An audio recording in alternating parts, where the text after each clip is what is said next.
పరితపించే నినివే ప్రజల కొరకు మన దేవుడు పరితపించే యోనా ప్రవక్త ద్వారా తాను ప్రేమించి హెచ్చరించే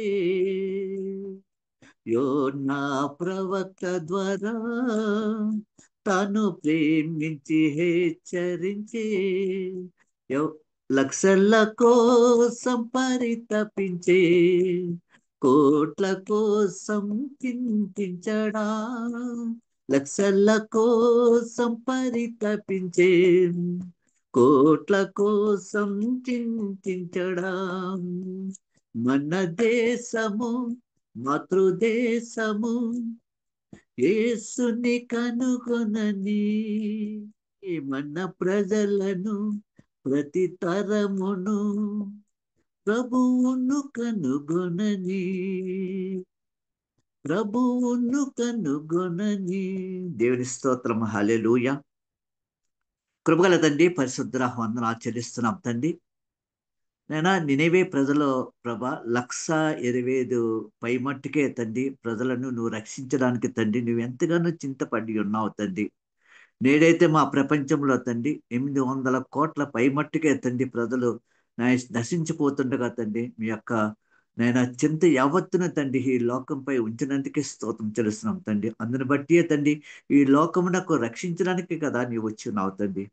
నీ వాక్యము తండ్రి ఈ రోజు తండ్రి ప్రభా ఏ వాక్యం విత్తాలో ప్రభా ముందుగానే నడిపించున్నావు తండ్రి. అందుని బట్టి నీకే స్తోత్రం చెల్లిస్తూ నైనా ఆ యొక్క చింత యావత్తును తండ్రి నైనా మేము కూడా భారం వహించి తండ్రి నీ చిత్తము నీ యొక్క చింతను తండ్రి మేము పంచుకునేలాగా సహాయం చేయమని ఈ యొక్క జూమ్లో కూడుకున్న వారందరినీ బహుగా ఆశించి దీవించి మహిమ పొందుకోమని ఈ స్థలము నీది ఈ జూము నీది తండ్రి చెప్పువాడు నీవాడు వినువారు నీవారే ఉండగా తండ్రి వారందరికీ తండ్రి మా అందరికీ తండ్రి మేలైనదే దయచేయమని మా ప్రభువుని పేరు రక్షకుడైన యేసు క్రీస్తు అతి పరిశుద్ధమైన నామం పేరట ప్రార్థించి వేడుకొంచున్నాం తండ్రి. Amen amen amen. ఆమేన్. దేవుని స్తోత్రం అండి. ఆ మొదటగా దేవాది దేవునికి కోట్లాది కృతజ్ఞతాస్తుతులు చెల్లిస్తున్నానండి. మరి నాకు ఈ అవకాశం ఇచ్చిన పరిశుద్ధమైన దేవునికి మరి ముఖ్యంగా ఈ వాక్ విత్ సేవియర్ టీంకి మరి ముఖ్యంగా సహోదరుడు రమేష్ గారికి సిస్టర్ ప్రసన్న గారికి నాని గారికి మరి మిగతా సభ్యులందరికీ నా హృదయపూర్వక ధన్యవాదాలండి. నేను మెసేజ్ చెప్పి నేను దగ్గర దగ్గర 15 నెలలు అయిపోయిందండి. అంతకుముందు లెంట్ సీజన్లో మా చర్చిలో చెప్పడం జరిగింది. తర్వాత హైదరాబాద్ విశాఖపట్నం తిరగడంతో నేను ఎక్కడ వాక్యం చెప్పడానికి అవ్వలేదు. నేను మళ్ళా ఎడారిలోకి ప్రవేశించానేమో అని ఆ, కుమిలిపోతున్నప్పుడు దేవుడు తన బిడ్డ ద్వారా నాకు ఈ అవకాశం ఇచ్చాడు. దయచేసి నన్ను రమేష్ గారితో పోల్చుకోకండి. నేను ఏ ఒక్క ట్రైనింగ్ కూడా అవ్వలేదు. తను అయ్యారు లేదు నాకు తెలియదు. ఏ ట్రైనింగు అవ్వలేదండి. కేవలం దైవ సేవకులు విశ్వాసులు చెప్పిన వాక్యాన్ని ధ్యానిస్తూ ఆ యొక్క వాక్యంలోని లోతైన మర్మాలు ఏ విధంగా దేవుడు నాలో పదిలం చేశాడో అది చెప్పడానికి మీ ముందు ఉన్నానండి. ఇప్పుడు ఈ పాట బట్టి మీకు అర్థమైపోయింది నేను ఏ గ్రంథం చెప్పబోతున్నాను. యోనా గ్రంథం అనగానే మీకు అందరికీ అర్థమవుతుంది. మేము బాల్యం నుండి మేము యోనా గ్రంథం వింటున్నాం కదా, తను ఏంటి కొత్తగా చెప్పడం ఏంటి అనుకోవచ్చు. నిజమే, మనం అందరూ బాల్యం నుండి వింటున్నాం.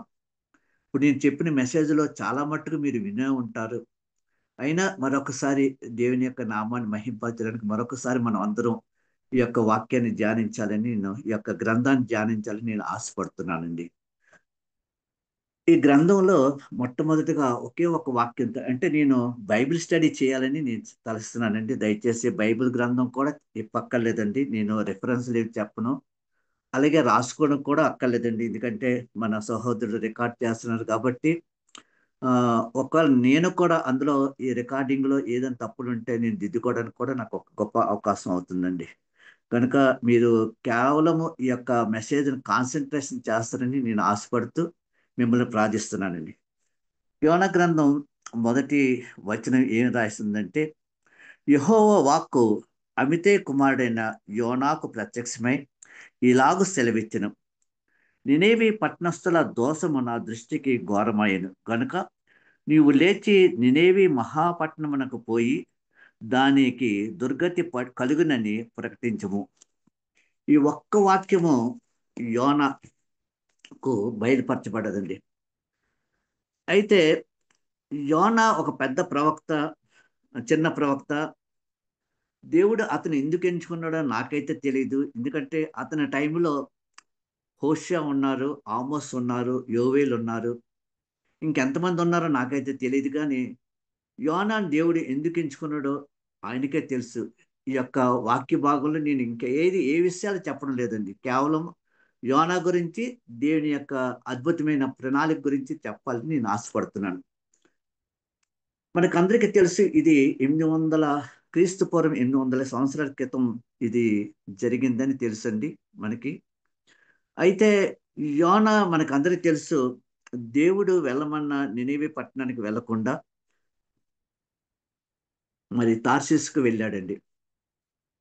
ఒక దేవుని మాటను ఇంతగా ఆజ్ఞాతకరం చేసినా సరే దేవుడు ఎందుకు ఆ బిడ్డను కనికరించాడో మీకు రాబోయే ఆ యొక్క ఆ ముగింపులో మీకు అంతా తెలుస్తుందండి.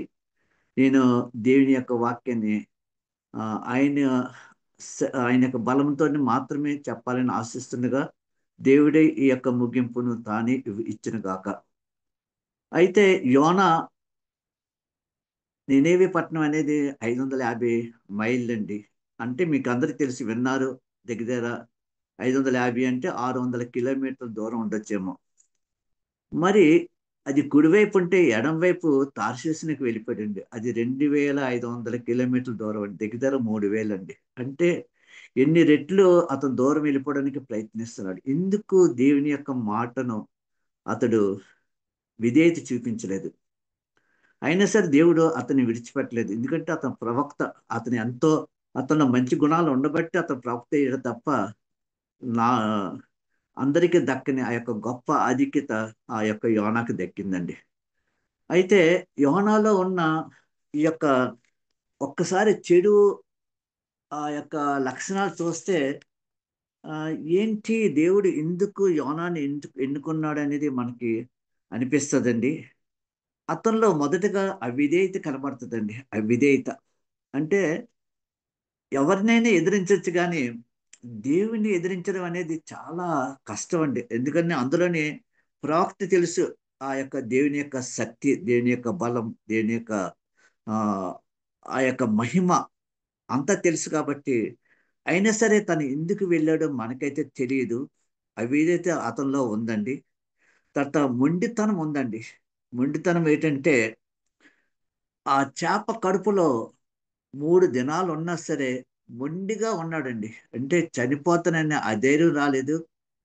నేను చేప చేత మింగబడ్డాను కాబట్టి నేను తప్పక బ్రతుకుతాననే విశ్వాసంతో మొండిగా ఆ చీకట్లో ఉండి ప్రార్థన చేసే ఆ మొండితనం కూడా అతనిలో ఉందండి. అలాగే కరుణ లేని తనం అండి. అంటే దయాదాక్షిణ లేని తనం కూడా అతనిలో ఉందండి. ఎందుకు అంత కఠినుడు అయిపోయాడో రాబోయే వాక్య సందేశంలో రావచ్చేమో అని అనుకుంటున్నానండి. ఎందుకంటే 1,25,000 మంది నశించిపోతారు, అంటే చనిపోతారండి. చనిపోతారు 1,25,000 మంది పైమట్టుకు దేవుడే చెప్తున్నాడు వారికి దుర్గతి పడుతుంది, మరణిస్తారని చెప్తున్నా సరే అతడు వినకుండా చనిపోవాలని కోరుకునే ఆ యొక్క ఆ కరుణ లేని తనం అండి. దయాదాక్షిణ లేదు. ఒక్క కుక్కకి చిన్న గాయం అయితే చాలు, మనం ఏదో దానికి గాయం కట్టడం ఏదో చేయడానికి ప్రయత్నిస్తామండి. మరి చిన్న బిడ్డలకు కానీ ఏదో జరిగితే మనం తల విలవిలలు ఆడిపోతామండి. అలాగా 1,25,000 మంది పైమట్టుకు ఆ చనిపోతున్నా సరే తనలో కరుణ అనేది లేదండి. తర్వాత గర్వం అండి. అంటే దేవుని మాటను కూడా విననల్లనంత గర్వం అంటే నేను చెప్పిందే కరెక్ట్, మీరు చెప్పారు రైటే కానీ నేను విన్నాం, ఇదే జరగాలి, ఇలాగే జరగాలి అని చెప్పి ఆ గర్వం అతనిలో ఉన్నట్లు విశ్లేషకులు రాస్తూ వచ్చారండి. అతనిలో ఫిర్యాదు చేయడం అనే లక్షణం కూడా ఉందండి. దేవుడు వాడిని క్షమిస్తానంటే వాడిని ఎలా క్షమిస్తావు? వారు దుర్మార్గులు, నీచులు, దౌర్భాగ్యులు ఇలాంటివన్నీ ఫిర్యాదు చేస్తూ నువ్వు ఇలాంటి వాడివి నాకు తెలుసు, నువ్వు దయాదాక్షిణం కలిగిన దేవుడు అని తెలుసు, అయినా సరే నువ్వు వాడిని క్షమిస్తావు అని తెలిసినా సరే అని ఫిర్యాదు చేయడం, నిందలు వేయడం అతనిలో ఉన్న గొప్ప చెడు లక్షణం అండి.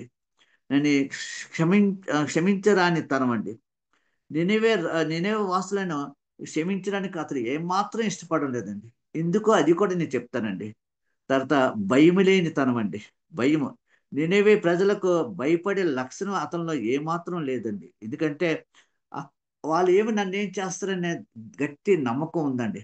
అంత ఈ లక్షణాలన్నీ చెడు ఆహ్, నెగెటివ్ లక్షణాలన్నీ ఆ యోనాలో ఉన్నాయండి. అయితే మంచి లక్షణాలు కూడా కొన్ని ఉన్నాయేమో, అందును బట్టి దేవుడు అతన్ని ఎంచుకున్నాడేమో మనం ఒకసారి చూద్దామండి.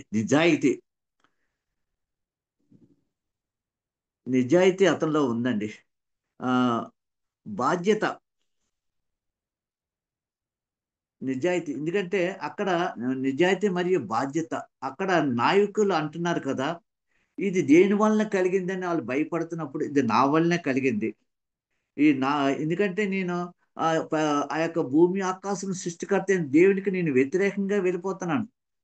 ఈ యొక్క ఉపద్రవం దేవుడే తీసుకొచ్చాడని చెప్పి చెప్పి ధైర్యంగా చెప్తున్నాడండి. చెప్పి ఈ యొక్క కారణానికి కారణం, ఈ యొక్క భయంకరమైన తుఫానుకి కారణం నేనే నిజాయితీగా ఒప్పుకుంటున్నాడండి. అలాగే సముద్రంలోకి విసిరివేయమని కూడా చెప్తున్నాడు. ఎందుకంటే మీరు ఒకళ్ళు బ్రతకాలంటే నన్ను గాని సముద్రంలోకి విసిరేసారనుకోండి, మీరు తప్పక బ్రతుకుతారని కూడా చెప్తున్నాడు. నిజాయితీ ఉంది అతనిలో. దేవుడే నా వలన ఈ యొక్క మీకు ఉపద్రవం కలుగజేశాడని కూడా ఉంది. మీరు రక్షించబడాలంటే నన్ను సముద్రంలోకి వేసేయమని కూడా చెప్తున్నాడండి. అంతేకాకుండా విశ్వాసం, పశ్చాత్తాపం కూడా ఉందండి అతనిలో. చేప కడుపులో ఎప్పుడైతే పడ్డాడో, ఇంక అతనికి కీర్తనలో ఉన్న వాక్యాలన్నీ జ్ఞాపకం వచ్చేసాయండి. జ్ఞాపకంకొచ్చి ఇంకా అతన్ని రెండవ అధ్యాయం చూసి ఎంతగా దేవుణ్ణి ఘనపరుస్తాడు, విశ్వాసంతో ఆయనను మహింపరుస్తాడు మనకందరికీ తెలుసండి. ఎందుకంటే నేను సజీవుడిగా ఉంటాను. నేను సజీవుడిగా దేవుని యొక్క సన్నిధానంలో నేను ఉంటాను. నేను ఆయన మందిరానికి వెళ్తాను. నువ్వు నన్ను కాపాడుతావని తెలుసు. నేను చనిపోనని తెలుసు అని చెప్పి నమ్మకంగా ప్రార్థన చేసే వ్యక్తి అండి అతనిలో. మరి మరి ఇలాంటి లక్షణాలు కలిగిన ఆ యొక్క వ్యక్తిని బట్టి దేవుడు ఒకవేళ అతన్ని ఎన్నుకున్నాడేమో అండి.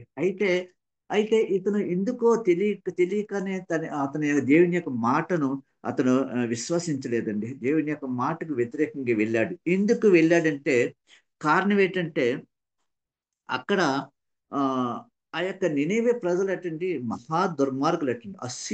అస్సీరీయులు ఆళ్ళు. వాళ్ళ యొక్క రాజధాని నినేవే పట్టణం అండి.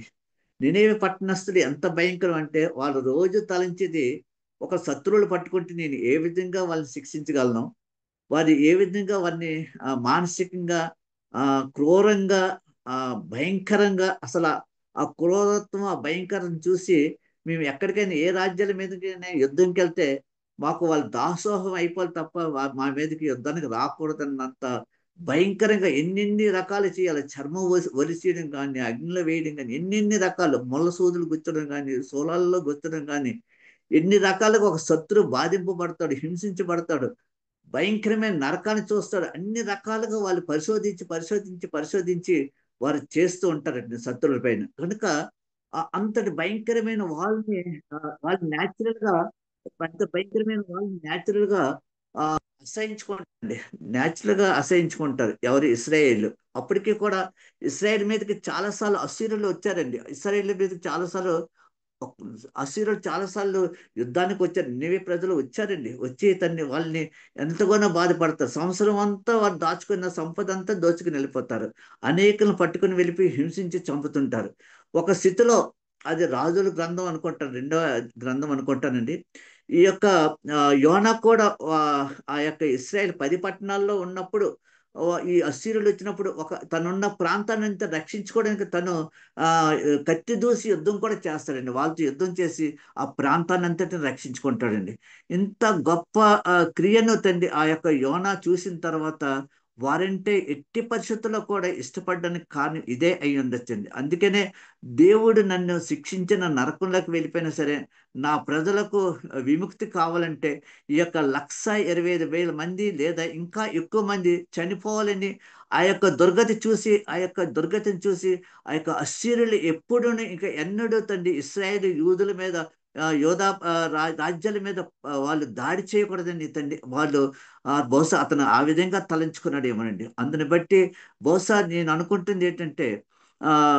అనుకుంటుంది ఆ యొక్క ప్రజల యొక్క హింసను చూసి ఈ మా ఇస్రాయేల్ ప్రజలు తన స్వజనులను చూసి దేవుడు జనులు అంతగా బాధపడుతున్న స్థితిని చూసి ఇతడు తల్లలాడిపోయి దేవుడు ఎందుకు ఆ, ప్ర- ప్రతీకారం చేయడం లేదు, ఎందుకు దేవుడు వారిని శిక్షించడం లేదు, ఎందుకు వారిపై దేవుడు ఉగ్రతను చూపించడం లేదు అనుకున్న తరుణంలో ఎప్పుడైతే ఈ యొక్క మొదటి వాక్యం వచ్చిందో అది చాలా సంతోషించాడు. కానీ దేవుని మాటకు అవిధే చూపించడానికి కారణం తన ఇజ్రాయేల్ ప్రజలను ఎక్కువగా ప్రేమించడం వల్లనే అతను అవిధేయత చూపించాడండి. కనుక మనము ఒక విధంగా ఆలోచిస్తే అతడు తన ప్రజల కోసం ఆలోచించి తన ఒక్కడి నాశనం అయిపోయిన పర్లేదు, దేవుడు నన్ను శపించినా పర్లేదు అనుకుని బహుశా అతడు ఆ విధంగా వెళ్ళిపోయాడేమో అని అనిపిస్తుందండి.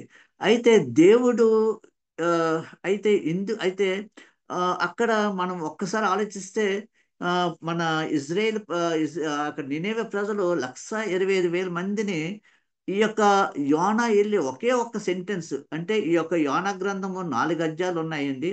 అందులో 48 వచనాలు ఉన్నాయండి. ఆ 48 వచనాలు బట్టి మనం అందులో ఒకే ఒక మాట అండి, ఆ ఒక మాట ఆ చెప్పడం ద్వారా ఈ యొక్క 125,000 మంది మారారంటే అతడి గొప్పతనం చెప్పాలా, లేదా ఏమి అంత శక్తిగా ఇంకేం వాక్యం చెప్పలేదు. మనమైతే మన వీధి సువార్త చేసి ఎంతో మంది చెప్తున్నాం, సరే సరే ఒక్కడు మారడం లేదే, ఎవరో కొంతమంది ఎప్పుడో దేవుని సన్నిధానికి వస్తున్నారు వెళ్ళిపోతున్నారే.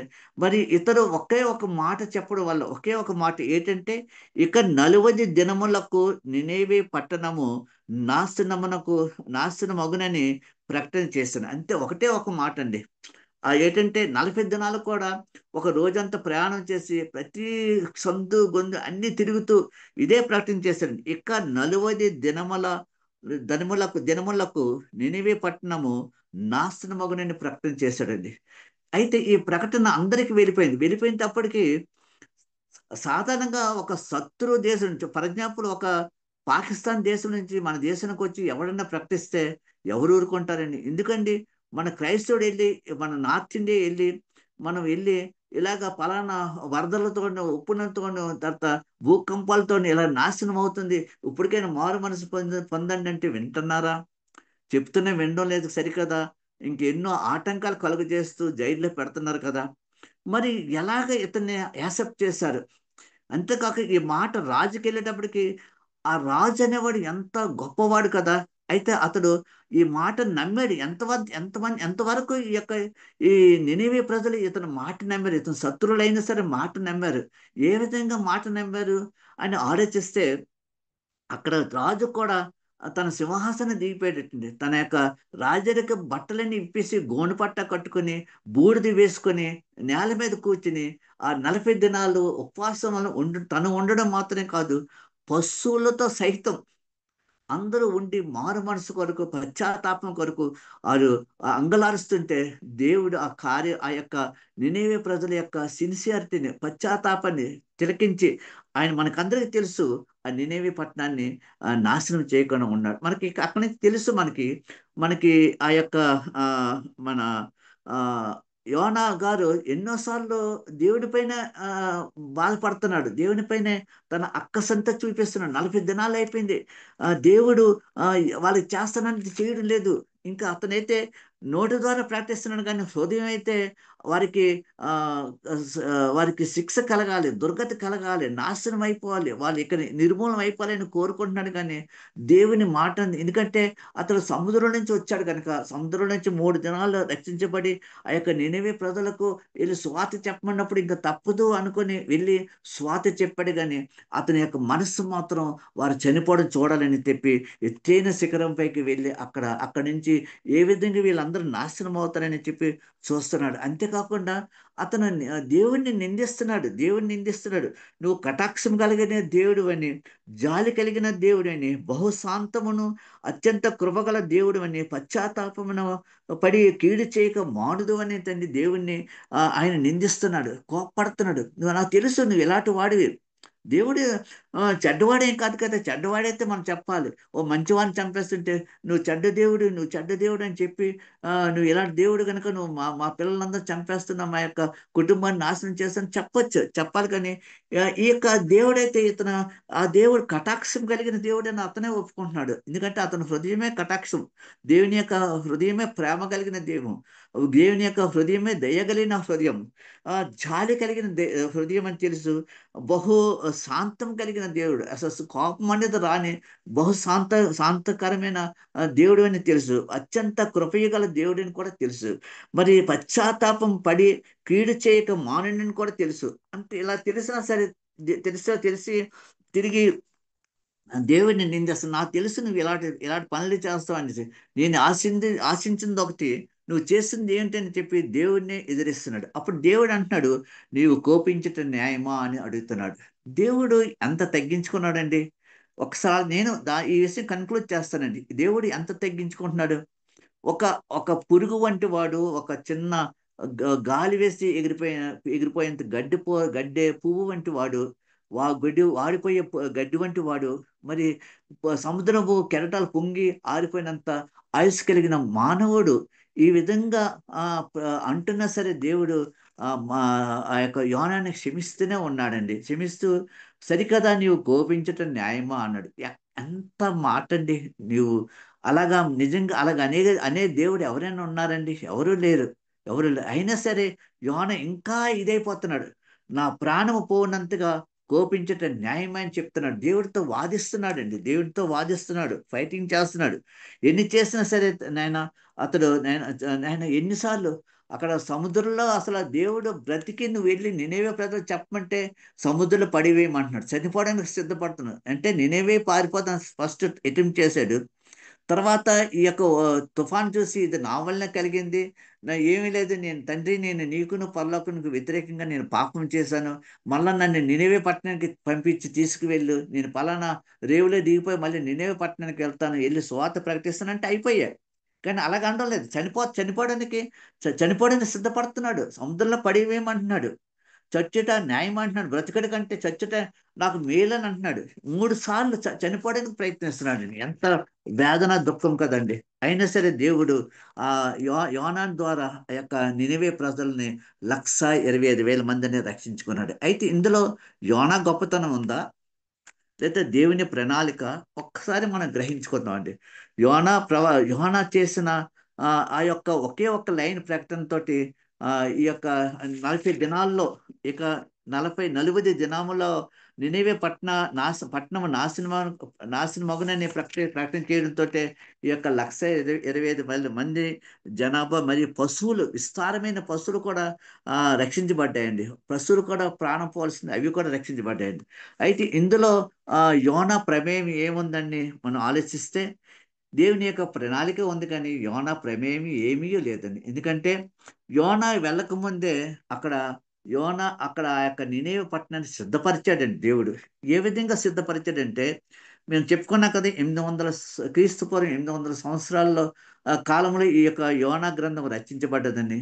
కరెక్ట్గా ఇది ఈ అస్సీరీల చరిత్ర కలిగిన గ్రంథములో ఈ సంఘటనలన్నీ రాయబడ్డాయటండి. విశ్లేషకులు చదివి రాసిన సంఘటనలండి. ఈ యొక్క అస్సీరీల చరిత్ర వాళ్ళది కూడా ఒక రాజరిక దేశం కదండి. మనకి రాజుల గ్రంథము మొదటి రాజుల గ్రంథము, రెండో రాజుల గ్రంథం ఎలాగుందో అలాగే అస్సీరులు కూడా వారి వారి గ్రంథాలు ఉన్నాయండి. వారికి గ్రంథాలు ఉన్నాయి.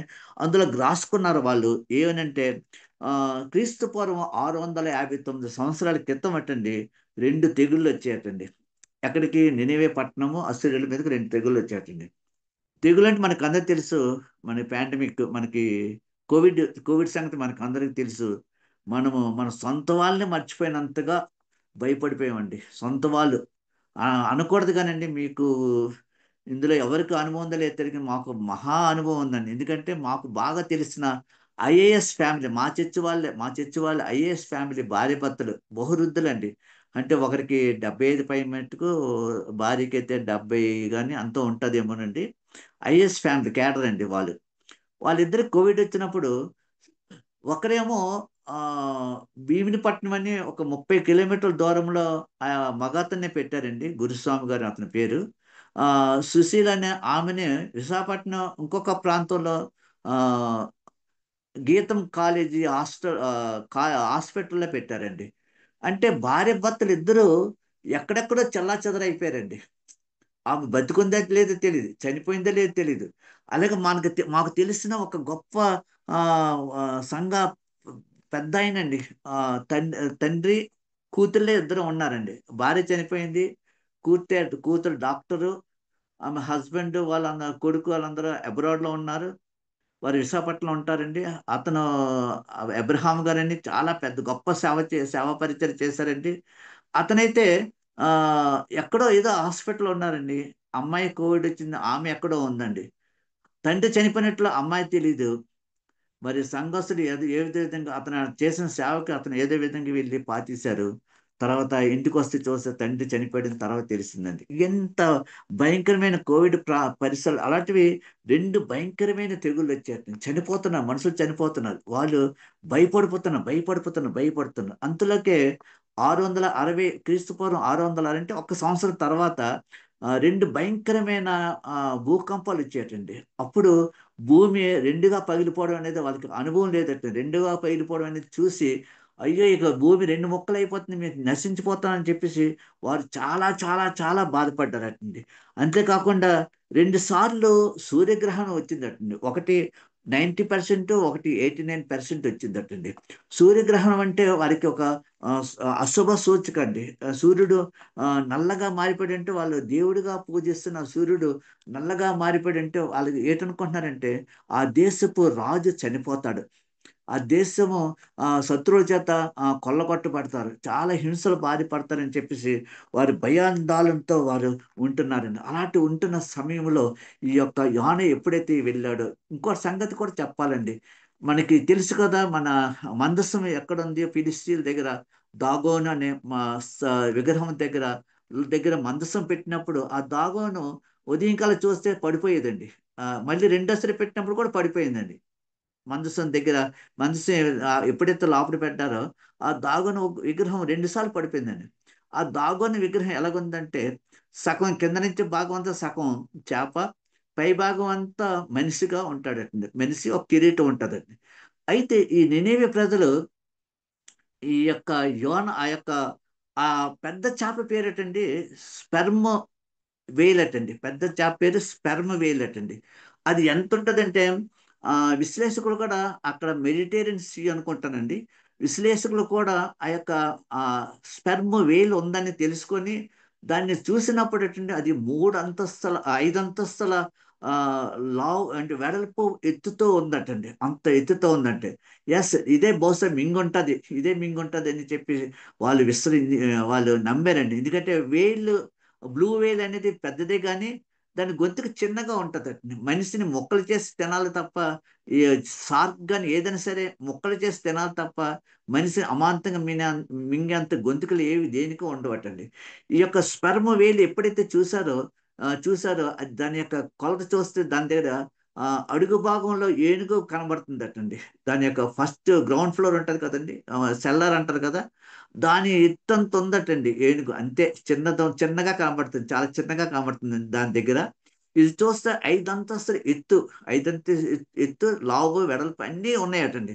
ఎస్ ఇదే మింగుంటది అనుకున్నారండి. అయితే ఈ నినేవే పట్టణానికి వచ్చి ఆ యొక్క వేలు ఈ యొక్క యోనాన్ని కక్కుతున్నప్పుడు చూడండి ఎన్ని అది దేవుని కార్యాలండి, ఎన్ని దేవుని కార్యాలు తప్ప ఇది యోన యొక్క ఆ ఒక్క మాట చెప్తే జరిగేది కాదండి.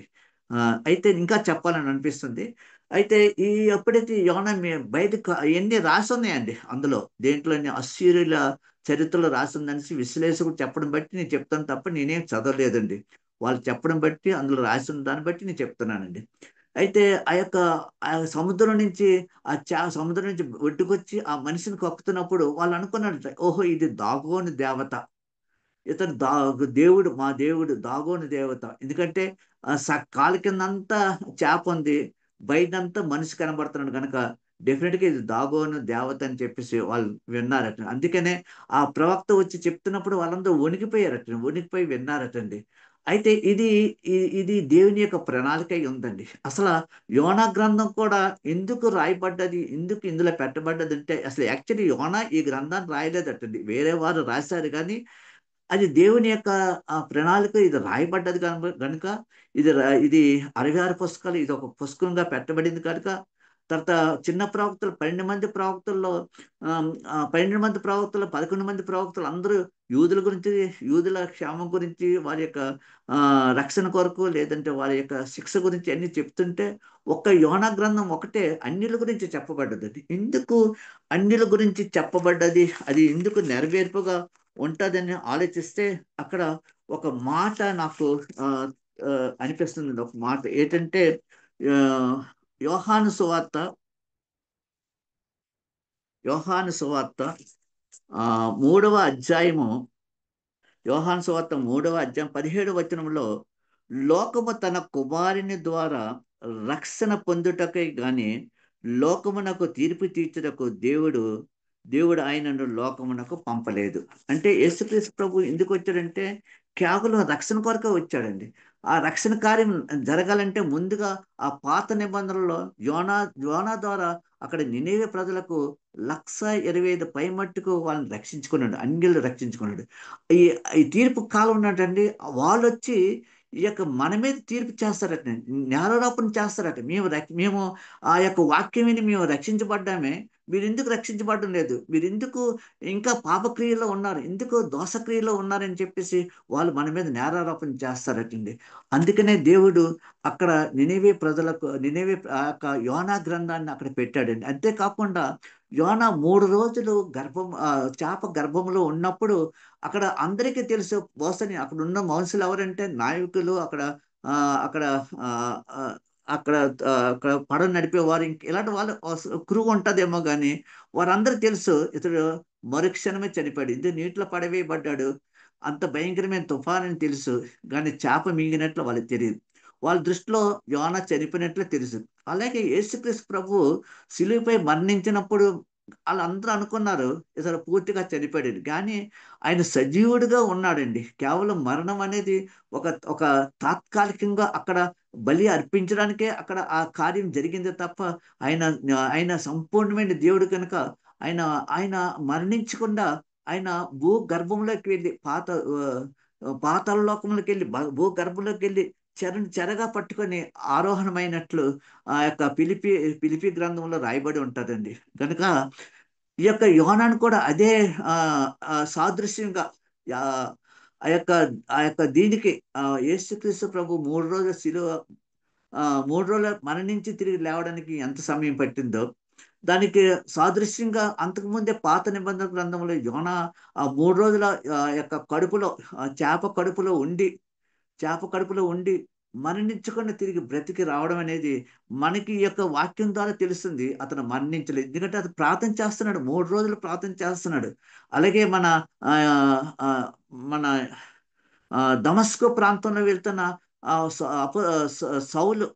సౌలు ఎప్పుడైతే కన్నులు గుడ్డితనం కలిగి అతను కూడా అలాగే చీకట్లో బాధపడ్డాడండి. తర్వాత ఎప్పుడైతే అననీయ ద్వారా కళ్ళు విప్పబడ్డాయో అప్పుడు తన వెలుగును చూశాడండి. వెలుగును చూసి ఇక దేవుని ప్రకటించడం మొదలుపెట్టాడండి. అలాగే యోనా కూడా ఈ విధంగా ఆ యొక్క చీకటి కోపం నుంచి బయటకు వచ్చి ఇక వెలుగు దేవుని యొక్క శక్తిని ప్రకటించడం మొదలుపెట్టారండి. ఈ విధంగా ఆలోచిస్తే ఇక్కడ చూస్తే మన మన మన జీవితంలో కూడా ఒక్కసారి ఆలోచిద్దామండి. మనం ఏదో ఆ, ఇంత గొప్ప కార్యాలు చేస్తాము, ఇన్ని లక్షల మందిని మనం రక్షించాం అనుకుంటాం. కానీ ఒక్కసారి మనం ఎప్పుడైనా సువార్తకి వెళ్తే దేవుడు ఆ యొక్క ప్రాంతాన్ని మనకంటే ముందుగానే సిద్ధపరుస్తాడండి. ఎందుకంటే మనం ఉపవాస ప్రార్థన చేసి ఆ యొక్క సువార్త ప్రకటించడానికి ఆయా ప్రాంతాలకు వెళ్తాం కాబట్టి, దేవుడు ముందుగానే ఆ యొక్క ప్రాంతాన్ని సిద్ధపరుస్తాడు. అక్కడ మారు మనసు పొందారంటే అది మన యొక్క టాలెంట్ కానీ, మన యొక్క ఆ చెప్పే విధానం కానీ కాకపోవచ్చు. కానీ దేవుడి పక్షంగా నేను ఉన్నాను అని చెప్పడం అనేది మన బాధ్యత అండి. నేనున్నాను, నువ్వు ఉన్నా, ఎవరు వెళ్తారంటే నేనున్నానని చెప్పడమే మన బాధ్యత అండి. మన దేవుని చిత్తం నెరవేర్చడానికి ఒక ఒక పావుగా ఉంటే, ఒక ఆయుధముగా ఉంటే, ఒక బోరగా ఉంటే దేవుడే సమస్తాన్ని చేసుకుని వెళ్తాడండి. చాలు, అతను చేయడానికి చాలు. అందుకనే దయచేసి ఒకసారి ఆలోచిద్దాం. దేవుడు మనల్ని పిలుస్తుంటే మనం తప్పక ఆయన మాటకు విధేయత చూపిద్దామండి. ఎందుకంటే చేసేది మనం కాదు, ఆయనే చేస్తాడు. మన ముందు శత్రువులు ఎంతమంది బలం మనకు తెలుసు, గొలియాత్ సంగతి తెలుసు.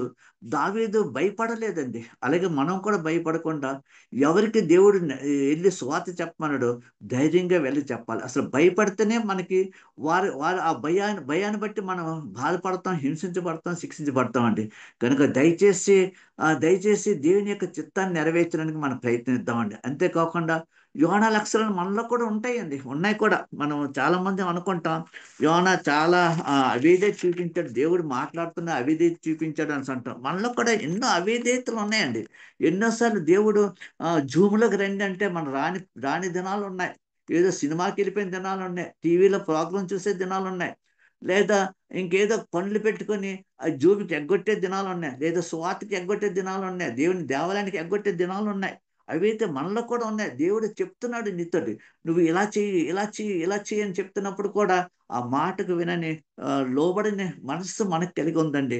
అలాగే మనలో కూడా మొండితనం ఉందండి, మనలో కూడా మొండితనం ఉంది. ఒక్కోసారి మనం ఏదైనా కష్టాలు, వేదనలు, దుఃఖాలు కలుగుతున్నప్పుడు మనం ఎక్కడ కూడా మనం బాధపడకుండా మనం ఉపవాస దినాలు ప్రకటించుకొని మనం మొండిగా ప్రార్థన చేసే శక్తి కూడా మనలో ఉందండి. అయితే మనలో కరుణ లేనితనం కూడా ఉందండి. మన పక్కనే పేదవాళ్ళు నశించిపోతున్నా, మన పక్కనే ఎంతోమంది మన సహోదరులు, మన కుటుంబ సహోదరులు, మన బిడ్డలు కూడా నశించిపోతున్నా సరే వాళ్ళు వాక్యం చెప్పడానికి ఇష్టపడమండి.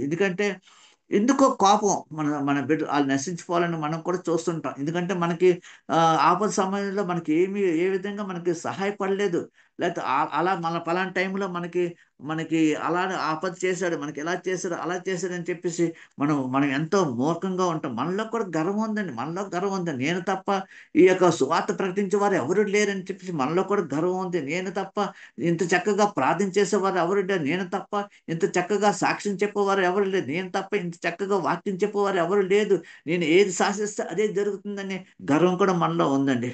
మనలో ఫిర్యాదు చేసే లక్షణం కూడా ఉందండి. మన ప్రార్థనలు, వ్యక్తిగత ప్రార్థనలు ఎన్నోసార్లు పలానా వాళ్ళు ఇలా ఈ విధంగా చేస్తున్నారు తండ్రి, నన్ను రక్షించమని చెప్పి ఫిర్యాదు చేసే మనలో ఆ స్వభావం కూడా ఉందండి. మనలో స్వభావం ఉంది. క్షమించే స్వభావం కంటే ఆ ఫిర్యాదు స్వభావమే ఎక్కువ ఉంటుందండి. కనుక ఎవరైనా నశించిపోతే మనం చెప్పగలిగే స్థితి దేవుడు మనకు అనుగ్రహించాలని ఈ యొక్క యోనా గ్రంథం ద్వారా మనం నేర్చుకునేది ఏంటంటే, మనం యోనా యొక్క కేవలం అతని యొక్క బలం కాదండి, అతని యొక్క శక్తి కాదు, అతని యొక్క చాతుర్యం కాదు, లేదా ఏదైనా సరే అతడు దేవుని మాటకు ఒబే అయ్యి ఆ యొక్క నినివే ప్రాంతానికి వెళ్ళి వాక్యం ప్రకటించడం అనేది చేశాడండి. 1,25,000 మంది పైమట్టుకు పశువులతో సైతం రక్షించబడ్డారండి. వాళ్ళు నేడు మన మీద తీర్పరిగా వాళ్ళు ఉంటున్నారండి. మన మీద నేరస్థాపన చేసే విధంగా ఉంటున్నారండి. వాటిని ఒక మందగా పెట్టారండి. ఎందుకంటే నేను నీ సువార్తను ప్రకటించినప్పుడు మేము విన్నాము. మా మా మీ అక్క యోహానా వచ్చి సువార్త ప్రకటించినప్పుడు మేము విన్నాము. మా తప్పిదాలన్నీ విని మేము మారు మనసు పొందాం. మీరెందుకు మారు మనసు పొందలేదని నేరస్థాపన చేసే పరిస్థితి ఉందండి. ఈ విధంగా చూస్తే మన వెనక దేవుడే ఉంటాడు, దేవుడే కార్యాలు చేస్తాడు. కనుక యోన గ్రంథం అంతా మనం తెలుసుకున్న ఆ, మనం ఈ యొక్క విషయాలు గ్రహించి మనదేమి కాదు, దేవుని చిత్తమే జరిగిస్తున్నందుకు మనం తెలుసుకొని దేవుని చిత్త ప్రకారం నడవాలని ఈ జూమును మనం అభివృద్ధి పరుద్దాం అండి. 5 సంవత్సరాలు అయ్యింది. నిజంగా ఎంత అభివృద్ధి కలగాలండి, ఎంతో అభివృద్ధి. ఎందుకంటే అద్భుతమైన సాక్ష్యాలు ఉన్నాయి, ఇందులో అద్భుతమైన సాక్ష్యాలు ఉన్నాయి. మేలు పొందేవారు ఎంతోమంది ఉన్నారు. నిజంగా ఈ యొక్క జూమ్ స్టార్ట్ చేసిన రమేష్ గారికి, వారి టీంకి నా హృదయపూర్వక ధన్యవాదాలండి. ఎందుకంటే ఇక రాబోయే దినాలు జూమ్లోనే మన సువార్త ప్రకటించాలి. మనం ఒకరినొకరు బలపరచుకోవాలి, ఒకరికొరకు ఒకరు ప్రార్థన చేసుకోవాలి. ఈ జూమ్ కొరకు ఇది సాక్ష్యం అండి. ఇది మేము మీరు రక్షించబడాలంటే మీరు రండి, సరదాగా పలానా టైంలో రండి. అప్పుడు వాక్యం పలానా 7:30 నుంచి 8 గంటలకు అవుతుంది. కనుక ఆ టైంలో వచ్చి వాక్యం వినండి అని చెప్పగలిగే స్థితిలో మనం ఉండాలి. మన సాక్ష్యం దేవుడు విని దేవుడు ఇంకా ఫలింప చేయాలని ఆశపడుతూ నాకు ఇచ్చిన అవకాశం బట్టి పరిశుద్ధులైన దేవునికి, మరి ముఖ్యంగా రమేష్ గారికి నేను ఇచ్చిన సమయం ఒక 5 నిమిషాలు ఎక్కువైంది అనుకుంటాను, క్షమించండి. ఈ యొక్క వాక్యం ఇంతటితో ముగిస్తున్నాను. చిన్న ప్రార్థన అండి. కృపగల తండ్రి, పరిశుద్ధ వందనాలు చెల్లిస్తున్నాం తండ్రి. నైనా ఈ అవకాశం నాకు ఇచ్చి ఉన్నావు తండ్రి. నీ బిడ్డలకు ఈ యొక్క వాక్యాన్ని విత్తాం నైనా, వారితో మాట్లాడమని బతిమాలుకున్నాం తండ్రి. నైనా మాంస హృదయంగా చేసిన దేవుడు తండ్రి. నాయనా నా వాక్యం కాదు తండ్రి, ఇది నీ వాక్యం తండ్రి. నేనెవడినో పనికిమాలిన వాడిని, ఎక్కడి నుంచో వచ్చి ఈ వాక్యం చెప్పాను గాని తండ్రి, నేను ఏ విధంగా రక్షించబడ్డానో, ఈ వాక్యం ద్వారా ఏ విధంగా నేను ప్రభావితం చేయబడ్డానో, ఆ వాక్యం చెప్పడానికి తండ్రి నాకిచ్చిన అవకాశం బట్టి, వినిన చిన్న మందను ఆశించి దీవించి ఫలింపచేయమని మా ప్రియ రక్షకుడైన యేసుక్రీస్తు పరిశుద్ధమైన నామం పేట ప్రార్థించి వేడుకొంచున్నాం తండ్రి. ఆమేన్, ఆమేన్, ఆమేన్. నాకిచ్చే అవకాశం ఇచ్చినందుకు రమేష్ గారికి, ఆ టీంకి అందరికీ నా హృదయపూర్వక ధన్యవాదాలండి. థాంక్